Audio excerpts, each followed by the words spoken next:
دیکھیے بھائی، ہاروت اور ماروت کے متعلق جو بھی معلومات ہم تک پہنچی ہیں وہ تمام اسرائیلی روایات کے ذریعے ہی پہنچی ہیں، کیونکہ ہاروت اور ماروت بنی اسرائیل پر ہی آزمائش کے لیے بھیجے گئے تھے۔ تو جو روایات ہم تک تابعین کے ذریعے پہنچی ہیں یا پھر تبع تابعین کے ذریعے، اور اگر ان کو بیک ٹریک کیا جائے تو وہ اسرائیلی روایات پر ہی جا کے رکتی ہیں۔ یہ بات آپ کی درست ہے کہ ہر بات کو اسرائیلی روایات کہہ کر رد نہیں کیا جا سکتا، لیکن یہ بات بھی اپنی جگہ درست ہے کہ ہر اسرائیلی روایات کو درست بھی نہیں مانا جاتا، کیونکہ بنی اسرائیل کی آسمانی کتاب میں تک کرپٹ ہو چکی ہیں۔ تو روایات کی کیا گارنٹی ہے؟ کئی ایسی اسرائیلی روایات بھی ہیں جن میں بنی اسرائیل کے معصوم انبیاء کے کردار پر حملہ کیا گیا ہے، جیسا کہ آپ نے شاید کسی پرانی ویڈیو میں ذکر کیا تھا ایک روایت کا، جس میں حضرت داؤد علیہ السلام نے ایک عورت کو دیکھا، ایک نامحرم عورت کو، تو ان کی طرف رغبت کا اظہار کیا۔ یہ ایک ایسی اسرائیلی روایت ہے کہ اس کو میں یہاں بیان کرنا ہی مناسب نہیں سمجھتا، حالانکہ اس کو خطیب حضرات بھی دھڑلے سے بیان کرتے ہیں۔ اس میں ایک اللہ تعالیٰ کے انتہائی پاک باز، معصوم اور سچے نبی کے کردار کو ذکر کی گئی ہے، لیکن جن روایات مطلب اسرائیلی روایات کی تائید احادیث مبارکہ یا قرآنی آیات کر دیں تو ان اسرائیلی روایات کو لینا اور ان سے کچھ چیز اخذ کرنا غلط نہیں ہے۔ بنی اسرائیل نے تو اپنے انبیاء کو نہیں چھوڑا، تو ہاروت اور ماروت کے متعلق یہ کہنا ہے کہ ان کے پاس جادو کا علم تھا یا وہ زہرہ نامی کسی عورت کے عشق میں مبتلا ہو گئے تھے، ایسا کہنا کوئی عقل سے ماورا بات نہیں ہے، کوئی عقل سے بیانڈ بات نہیں ہے۔ ویسے ہاروت اور ماروت کے متعلق میں نے ایک تفصیل ویڈیو بنائی ہے، اس میں میں نے بتایا کہ ان کے پاس کون سا علم تھا کہ جس کے متعلق عمومی طور پر کئی مسلمان علماء اور سکالرز بھی غلطی کا شکار ہوئے ہیں۔ ان کی نیت پر شک نہیں ہے، لیکن غلطی کا شکار کوئی بھی ہو سکتا ہے، اور یہ مانا جاتا ہے کہ ان کو جادو کا علم دے کر بھیجا گیا تھا، اور یہ کر کے اس بات کو جسٹیفائی کرنے کی کوشش کی جاتی ہے کہ جادو کے علم آزمائش کے لیے تھا۔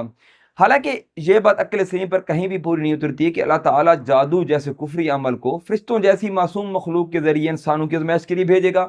دراصل وہ ایک الگ ہی طرح کا علم تھا۔ اس میں آپ میری ہاروت و ماروت والی ویڈیو میں دیکھ سکتے ہیں، اور میں انشاءاللہ کوشش کروں گا کہ اس ویڈیو کو اپنی اسکرین کے اینڈ اسکرین پر لگا دوں تاکہ آپ کو اس ویڈیو کو دیکھ کر علم ہو سکے کہ دراصل حقیقی طور پر ہاروت و ماروت کے پاس ایسا کون سا علم تھا۔ تو چلیے آگے چلتے ہیں۔ سورہ بقرہ کی تفسیر کرتے ہوئے حضرت عبداللہ ابن عباس رضی اللہ تعالیٰ عنہ نے فرمایا تھا کہ ایک وقت ایسا بھی آیا کہ جب چند ایک لوگوں کے علاوہ ساری دنیا شرک میں مبتلا ہو گئی، تم دو فرشتوں کا انتخاب کر لو، میں انہیں ان کے درمیان اتارتا ہوں، اور وہ لوگوں میں امر بالمعروف اور نہی عن المنکر کا حکم کریں گے۔ اور یوں پھر فرشتوں نے ہاروت و ماروت کا انتخاب کر لیا۔ یہ حدیث امام حاکم رحمۃ اللہ علیہ بتاتے ہیں کہ صحیح اسٹیٹس کی حدیث ہے، لیکن امام بخاری اور مسلم رحمۃ اللہ علیہ نے اسے شامل نہیں کیا ہے۔ بالکل آپ کی بات درست ہے کہ امام حاکم کی بیان کی گئی حدیث اور روایات کو امام بخاری اور مسلم نہیں لائے، اور ان کی اپنی وجوہات ہیں، لیکن یہ بات بھی قابل غور ہے کہ خود امام حاکم کے متعلق غالباً امام ذہبی فرماتے ہیں کہ المستدرک میں مطلب امام حاکم کی لکھی کتاب میں صحیح روایات بھی ہیں، لیکن ضعیف اور بعض تو موضوع روایات تک موجود ہیں۔ اس کے علاوہ امام حاکم کو متساہل بھی کہا گیا ہے، مطلب ایسا شخص جو حدیث کو اکٹھا کرنے میں تھوڑا نرمی کرنے والے تھے۔ ان کا کرائٹیریا اتنا زیادہ سخت نہیں تھا جو امام بخاری رحمۃ اللہ علیہ کا تھا۔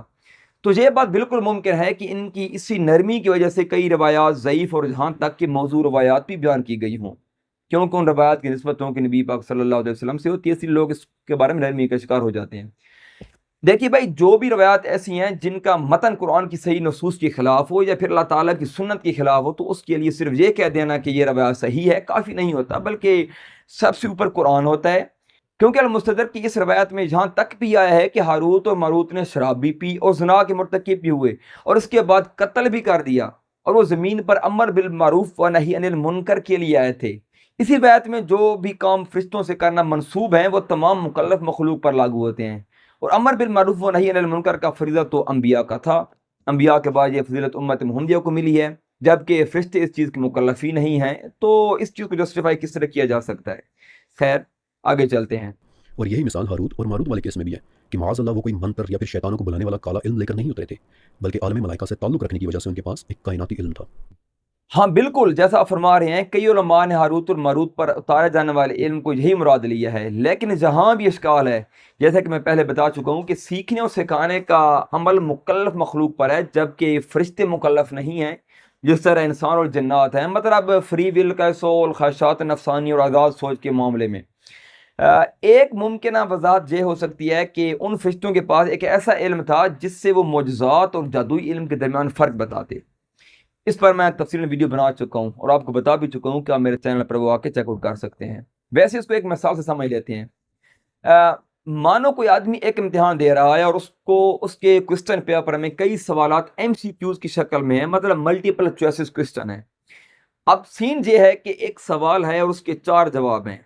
جن میں سے ایک صحیح ہے اور ظاہر ہے 3 غلط ہیں۔ اب اگر کوئی شخص اس شخص کو جو امتحان دے رہا ہے اس کو صحیح جواب بتا دے تو یہ عمل سکھانا نہیں کہلائے گا، بلکہ یہ ایک ایسا عمل ہے کہ اس نے اس آدمی کو صرف صحیح اور غلط کے بیچ چوز کرنے کا عمل بتایا ہے کہ کون سی چیز صحیح ہے اور کون سی چیز غلط ہے۔ فرشتوں کے پاس بھی ایک ایسا علم تھا کہ جب بنی اسرائیل میں انبیاء کے معجزات اور شیاطین کے جادوئی عمل آپس میں خلط ملط ہو گئے تھے تو ان کو الگ الگ کر کے عوام کے سامنے پیش کرنے کے عمل ہاروت اور ماروت کے ذمہ تھا۔